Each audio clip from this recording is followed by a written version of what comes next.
Welcome to Navigating Advocacy, the true crime podcast that goes beyond storytelling to ignite change and seek justice. I'm Melissa. And I'm Whitney. As true crime enthusiasts turned passionate advocates, we've seen the power of storytelling raise awareness about unsolved crimes and bring hope to victims and their families. We hope to inspire action and promote positive change within the true crime community. Our mission is simple. We provide a platform for victims and their families to share their stories, to be heard, and find solidarity. But we don't stop there. We offer practical guidance to our listeners on how they can actively make a difference in their own communities. Together, we can create a wave of change. We're here to empower you to also become advocates for change, no matter where or who you are. We are Navigating Advocacy.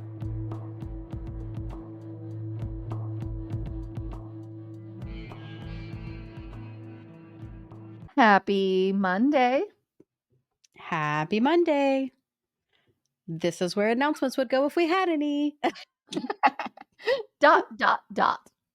TBD. Yes. Hartford, Connecticut is a city rich in history and cultural significance. Beyond being the capital of Connecticut, the city stands as a living testament to American history, with neighborhoods adorned by centuries-old architecture and landmarks.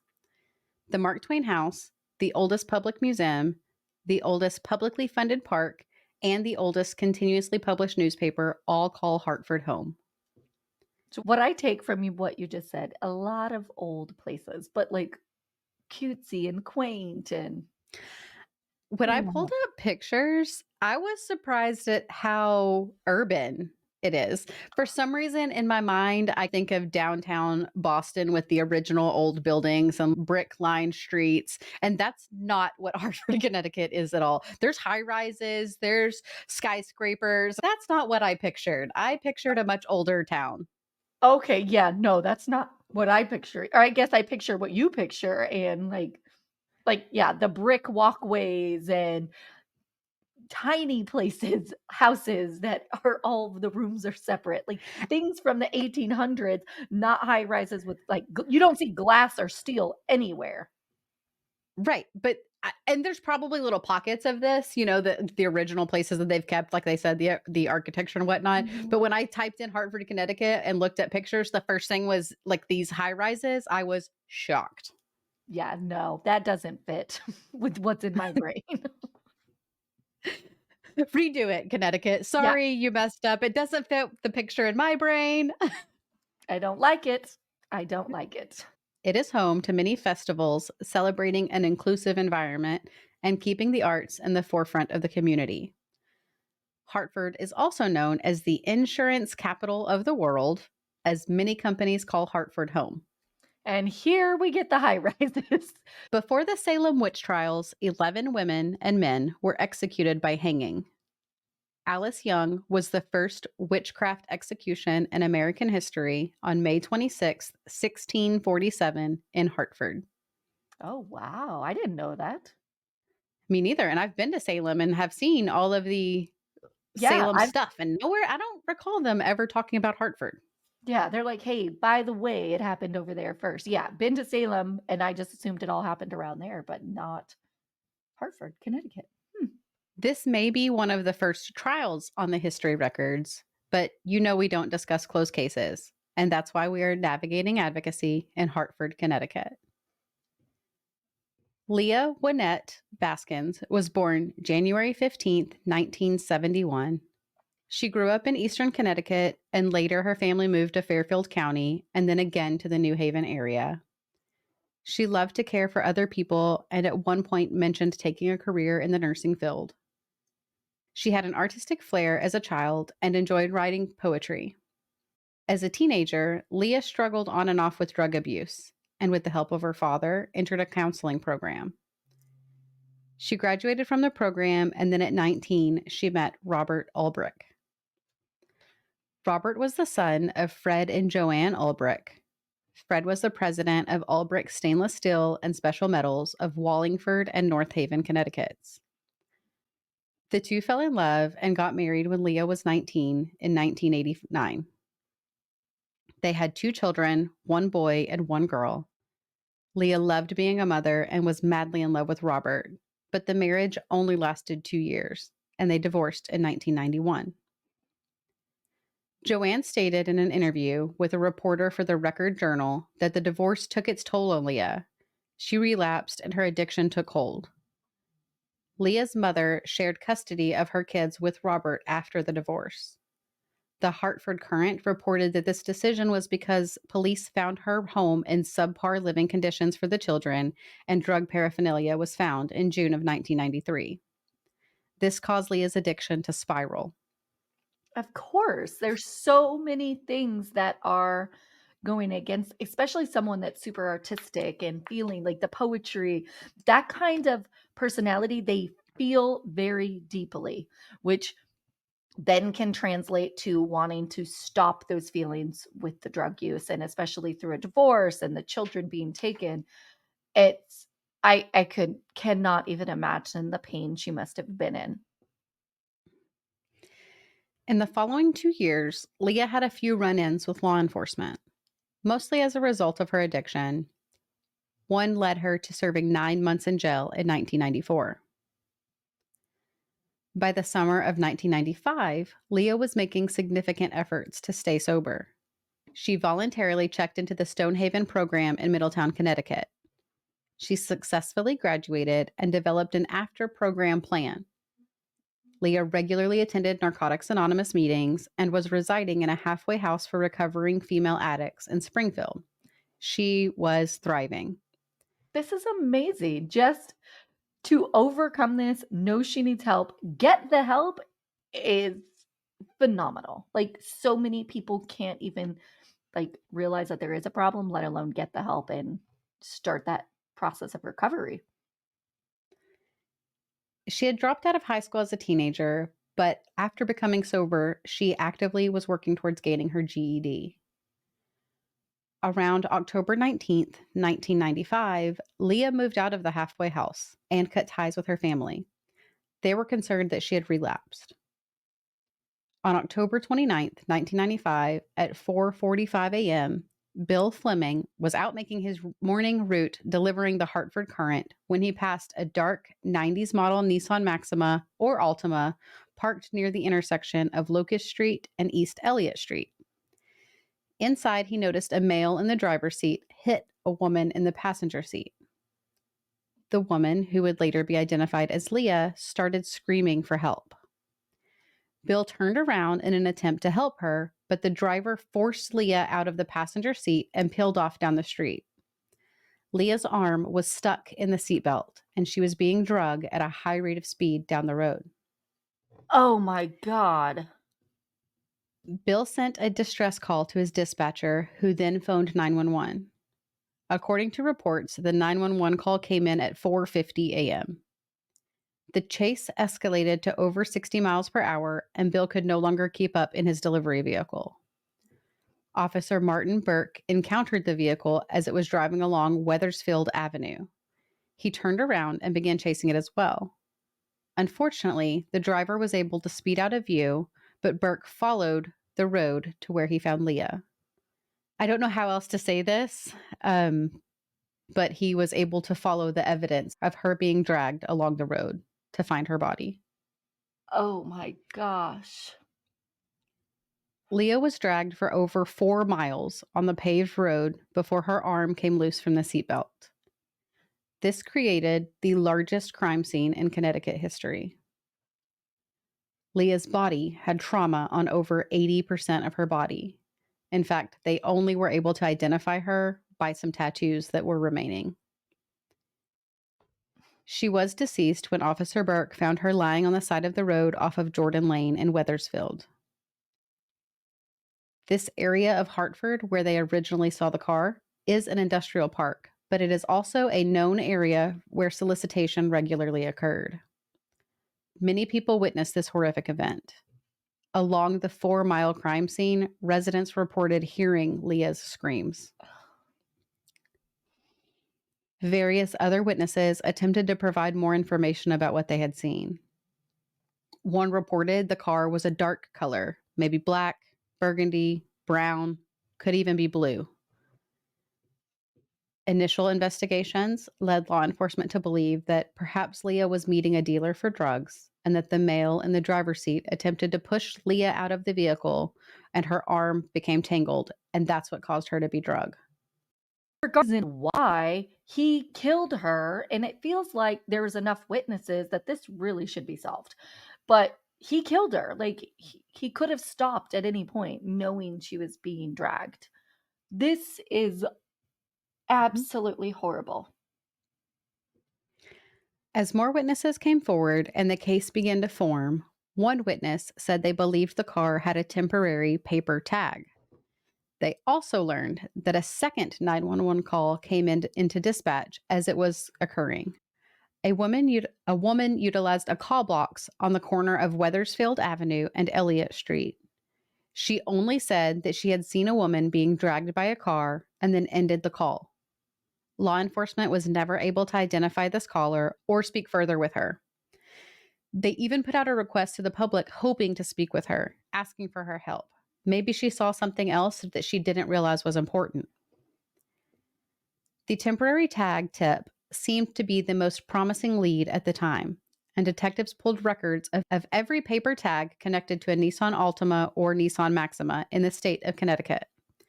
They tracked down every single one and were not able to find the vehicle that was used for the homicide. Leaning further into the seatbelt theory, detectives reached out to mechanics and auto body shops asking if anyone had sought out seatbelt repair, but again found themselves at a dead end. As autopsy reports returned days after Leah's death, the cause was ruled as extensive blunt trauma. Connecticut's Governor John G. Rowland offered a $20,000 reward for information leading to an arrest and conviction just a few weeks after Leah's death, hoping to stir up credible leads. Today, that would be just under $40,000. What year was this again, did you say? 1995. Okay. No new leads surfaced. Detectives were still also attempting to make a connection between Leah and the driver. They had no evidence to support if there was a connection between the two or where to even start other than talking to her associated friends and ex-husband and all of those people that they originally reached out to. According to the Hartford Courant, witnesses believed that the driver was a man in his late 20s, perhaps white or Hispanic, and that he had slicked back dark hair. Given that the murder happened before the sun had risen, it was difficult to recall exact details. And based on interviews and testimonies, Robert was ruled out as a suspect, as well as other ex-boyfriends and associates of Leah's. It wouldn't be until March 1996 that investigators would receive some information that would help their investigation. Metallic blue chips were found on Leah's clothing, narrowing down the color of the car. Okay, this is good. Good lead. May 16th, 1996, a report by the Hartford Courant stated that police had a suspect in Leah's death. Chief John Karanjekis said they were looking strongly at a suspect and significant evidence. But that very next day, the Courant reported that police stated they had no lead suspect. Tests reported that fibers and paint from the suspect's car did not match those on Leah's clothes. Chief Karanjekis recanted and stated that he may have shared inaccurate information. Oh, what? That's what? That could only be yes or no. There's not like wiggle room in having a suspect or not having a suspect. Like it's one or the other. While this suspect was never named publicly, according to Medium.com, it was a 24-year-old who had been arrested on multiple kidnapping and sexual assault charges after Leah was murdered. His MO was to pick up several women, drive them to secluded areas, assault them, and then force them out of the car. But the blue didn't match. I just have so many questions. You said it was one day from when the chief said this stuff to when it was like recanted. How much could they have found out Correct. in 24 hours about the color of the vehicle where they're like, this, we've got some good leads, we're working on it. And then, nope, just kidding. I was misinformed. The only thing I can think of is that they had the test already in the works, and he might have been cornered by a reporter or something, and then he slipped up and said, well, we're working on things, we might have a He suspect. And then the next day the test results come back and he's crap, just kidding, we yeah, he don't. jumped the gun. That's the only benefit of the doubt I can give Okay. him. Yeah. Yeah, just like he slightly jumped the gun, but it sounds Right. ah. I feel like he shoulda just Which, said, "Okay, yesterday we had a suspect, today we don't. We were able to rule that person out." It would have made him seem way less incompetent if he would have just said it that way, I feel like. correct, a little bit more credible, right? Yes, yes, because that happens, not, "Oh, yeah, I shared incorrect information," because it wasn't incorrect at that moment. It was only incorrect the next day, Mhm. if that's what happened. Okay. In 2000 and 2001, 7 officers in the Hartford Police Department were convicted of sexual misconduct. What in the heck? What is up with these okay, there are very good police officers out there, but it seems like lately, every case that we work, there are not good police officers. This brought attention back to Leah's case as one of the officers had a possible involvement. Ultimately, the 7 received sentences ranging from probation to 10 years in prison. I just can't. I just can't. In 2002, law enforcement revealed that an electronic cord was found with Leah's remains. Whether or not this was something that came from the car Leah was being dragged by or was already on the side of the road is unknown. They also didn't share what type of electronic device this cord would have belonged to. This is the 90s. Mhm. What things do you plug in your car in the 90s? Is it a CB radio? Is it, they didn't really have regular cell phones, so it's not a cell phone charger. I was What kind of electronic I mean, and device? I think that's too early for if there was just like a, um, cassette tape player, they would have, like, a cord that would match to, like, a CD player, and then but I think that's still Mhm. even is that too early for that? Maybe not. Like an auxiliary Yeah, cord? that you can, like, put your cassette tape in, but it would essentially go to your CD player so you can do CDs or, Right. um, kinda like a I conversion mean, thing, that's gotta be on the, that might be something. around the same Yeah. time, Hmm. but it's just the way they said it's an electronic device cord. Okay, well, there's maybe it was like a Walkman cord, Oh, or like there's a million cords that are it it yeah, and it options with necessarily doesn't have this. to be something that connected to the car, correct? It could just be a cord that the person They had didn't in the say. vehicle that went inside the Correct. house. Okay. They did say that as they were talking with auto repair shops, that they were talking about the seatbelt, as well as is there an electronic component that could have been pulled out Mm. during this incident, which again, I'm trying to think of what electronic cords are going to be on a passenger side of vehicle within arm's reach that maybe she's grasping for, that she pulls out with her. Isn't Um, there some, like, I can't come up with anything. under the seats? Like, I don't know, like, when power seats started, there's kinda, like, some stuff under there, Maybe, maybe. but I would feel like you'd have to Really pull grab. fairly Yeah. significant. Yeah. Yeah. So I'm not sure. Okay. Leah's name would not appear in a newspaper again for 18 years. On the 24th anniversary of Leah's death, the Hartford Courant ran an article renewing interest in Leah's story. They reported that evidence was tested again in years past, hoping for help from technological advancements. Unfortunately, these tests were unsuccessful. Leah's children, adults now, began advocating for their mother. Her son began interning with a nonprofit group in Connecticut called the Survivors of Homicide. It provides families of homicide victims with support services. He would even cold call names in the paper of family members and say, these items were not given to me as a child or when I went through Mhm. this. Please, here's some support for you. Oh my god. And That's amazing.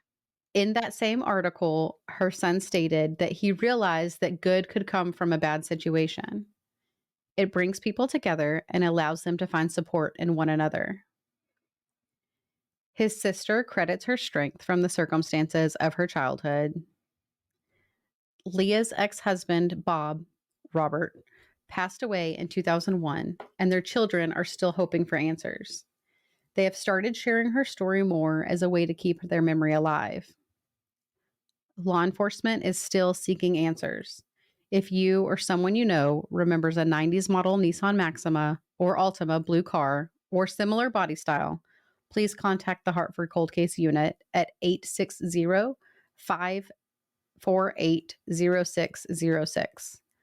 The reward has since been increased to $50,000. Leah's flyer will be shared on our social media. I encourage you to share. If you were the woman that called in from the call box all those years ago, law enforcement still wants to speak with you. If you had a neighbor with a blue vehicle that suddenly disappeared or suddenly had damage, these are things that law enforcement want to know about. They put these questions out to the public originally, but never received any answers. Cars just don't disappear. If you worked at a scrapyard, a crusher, and a blue vehicle that resembles something close to that may have had damage down the side, with as far as she was dragged, and there would have been damage. There would have been evidence on the side of this vehicle. If you remember seeing something, you can't just disappear a vehicle. Exactly. Someone has to know something, even if they don't know that they know something. Any little tip can definitely help, Right. especially in cases like this where there seems like there's a lot. There was witnesses, there's people that saw this happen. They have Mhm. various things. You're like, "Oh my god, this is one of those cases where it just takes one more piece of evidence to tie everything together." And it's one of the things that we've talked about before. Yes, that area was known for solicitation. If you're worried about getting in trouble for whatever problem you were having, like whatever you were involved in, they don't care No. about that. They're trying to solve a murder. That's not what they're going to be asking questions about. They're going to be asking questions about Leah. They're going to ask questions about what you remember. It doesn't matter what you were doing down there that night, whether you were working in the industrial park, you were participating in illicit activities. They don't Yes. care. Their questions are going to be about And the Leah. statute of limitations is way gone from that anyways. Anything that you could be Right. possibly doing out there besides actually being the murderer, because that doesn't have one. So Right. definitely call authorities Right. if you know anything. Wow, this one is just awful. I'm sorry, it is just straight awful. I Mhm. cannot believe that he went that fast while dragging her all those miles. Right. And the saddest part about this is all of the residents that reported hearing her means she Mhm. survived for a very Ugh. long portion of that, Oh, unfortunately. man, just absolutely heartbreaking. This is also another one of those things that media did Mhm. not do her justice. On the 24th anniversary, the picture they chose to use was her Oh mugshot. my gosh. Um, Of course, she's not that yeah, perfect victim, as we like to say. think that her in-laws were so kind, and they did a couple of interviews after she had passed about how the media is portraying her wrong. She had these addiction issues and she had these problems, but that wasn't who she Yeah. was. She was warm, she was caring, she loved her kids. She wrote her kids poems and was like, "I'm so sorry that mommy is sick and that I can't be there for you." She cared, And she tried to do better. but addiction is a Exactly. disease. She was so much more than her addiction, and the outlets just didn't Exactly. show that. So, I'm glad her kids Yep. are fighting to keep her story alive, but I just hate that for them. And they were so young. Mhm. They were 6 and 3 when it happened, or 5 and 3 when it happened, so they were very, very young. Wow.